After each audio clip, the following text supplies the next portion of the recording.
اللہ کا قیدی۔ حدیث شریف میں ہے، رسول اللہ صلی اللہ علیہ وآلہ وسلم نے ارشاد فرمایا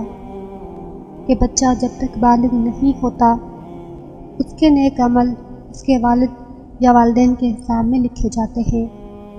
اور جو کوئی برا عمل کرے تو وہ نہ اس کے حساب میں لکھا جاتا ہے نہ والدین کے۔ پھر جب وہ بالغ ہو جاتا ہے تو حساب اس کے لیے جاری ہو جاتا ہے، اور دو فرشتے جو اس کے ساتھ رہنے والے ہیں ان کو حکم دے دیا جاتا ہے کہ اس کی حفاظت کریں اور قوت بہم پہنچائیں۔ جب حالت اسلام میں 40 سال کی عمر کو پہنچ جاتا ہے تو اللہ تعالیٰ اس کو 3 قسم کی بیماریوں سے محفوظ کر دیتے ہیں: جنون،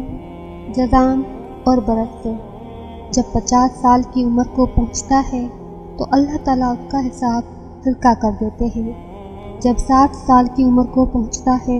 تو اللہ اس کو اپنی طرف رجوع کی توفیق دیتے ہیں۔ جب 70 سال کو پہنچتا ہے تو سب آسمان والے اسے محبت کرنے لگتے ہیں، اور جب 80 سال کو پہنچتا ہے تو اللہ تعالیٰ اس کی نیکیوں کو لکھتے ہیں اور گناہوں کو معاف فرما دیتے ہیں۔ پھر جب 90 سال کی عمر ہو جاتی ہے تو اللہ تعالیٰ اس کے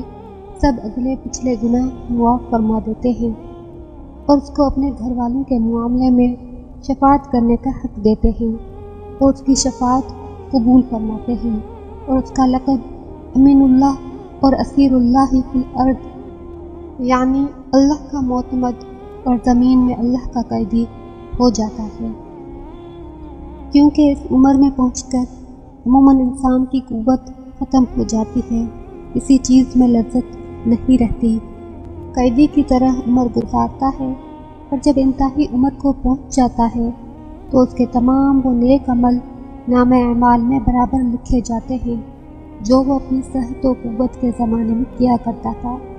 اور اگر اس سے کوئی گناہ ہو جاتا ہے تو وہ لکھا نہیں جاتا۔